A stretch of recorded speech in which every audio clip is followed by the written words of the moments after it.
వాస్తవంగా చెప్పాలంటే గత ప్రభుత్వంలో వైసీపీ ప్రభుత్వంలో అన్ని మతస్థుల వారికి ఎక్కువ ఉద్యోగాలు కేటాయించడం జరిగింది. దానిలో కరుణాకర్ రెడ్డి కానీ ధర్మారెడ్డి కానీ వీళ్ళందరూ కూడా, వైవి సుబ్బారెడ్డి కానీ వీళ్ళందరూ కూడా ఎటువంటి పక్షంలో వాళ్ళ దేవుడి మీద భక్తి భావన అనేది లేదు. మనం ఒకసారి చూసాము వైసీపీ ప్రభుత్వంలో వైవి సుబ్బారెడ్డి చేపల మార్కెట్ రాగపెట్టి ప్రెస్ మీట్ పెట్టి దాన్ని పెంచండి దీన్ని పెంచండి అని చెప్పారు. ఇప్పుడు ఒక లడ్డు విషయమే కాదు, ఆఖరికి తిరుపతిలో ఒక పసిబిడ్డను పులి తీసుకెళ్ళిపోతే దాని మీద ప్రజలు స్పందిస్తే కూడా ఒప్పుకోలేదు. ప్రజలు ఎవరైనా స్పందించారంటే అరెస్టులు చేయడము, వాళ్ళు కొట్టడము, గందరగోళం చేసేవాళ్ళు. ఇప్పుడు గంధపు చెట్లు కూడా ఆల్మోస్ట్ A to Z మొత్తము నరికేసి గందరగోళం చేసిపోయాడు. పూర్తిగా తిరుమలకి రక్షణే లేకుండా పోయింది. ఈరోజు ఈ లడ్డు విషయంలో కల్తీ విషయం అంటే వాస్తవంగా చెప్పాలంటే ఇది వైసీపీ గవర్నమెంట్ వాళ్ళు పాట పెట్టారు. పాట పెట్టడము వీళ్ళు ఎవరు మంచి ప్రోడక్ట్ తీసుకొని వస్తారు, తక్కువ రేటుకి ఇస్తారు, ఏ విధంగా చేస్తారు అనేది వీళ్ళు ఊహించకుండా అది పాట పాడినాడు సప్లై చేసేది ఇది ఒరిజినలా కాదా టెస్టింగ్ చేయకుండా ఆల్మోస్ట్ దాన్ని కల్తీ జరిగిందనేది వాస్తవం. చాలామంది అనొచ్చు ఇప్పుడు తెలుగుదేశం ప్రభుత్వం వచ్చింది కదా, ఈ కల్తీ జరిగింది కదా, తెలుగుదేశందే బాధ్యత కదా అంటారు.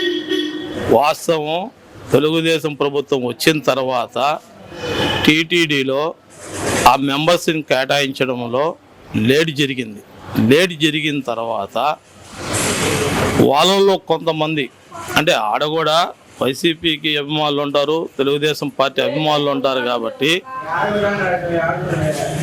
వాళ్ళు లీక్ చేశారు ఈ విధంగా తిరుపతి లడ్డూని.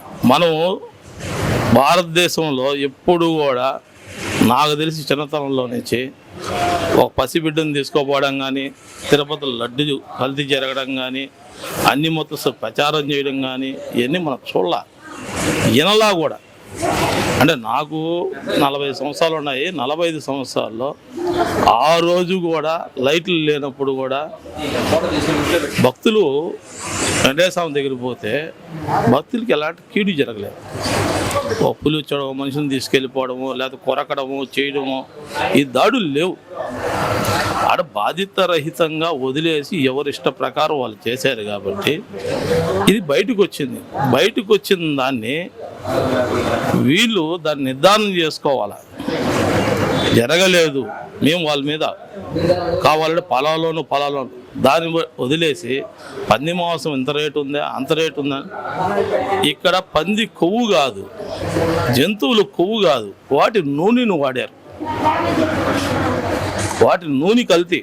ఇప్పుడు మనం టీ అంగట్లో ఉన్నాము, టీ పొడి కూడా కల్తీ ఉంటుంది.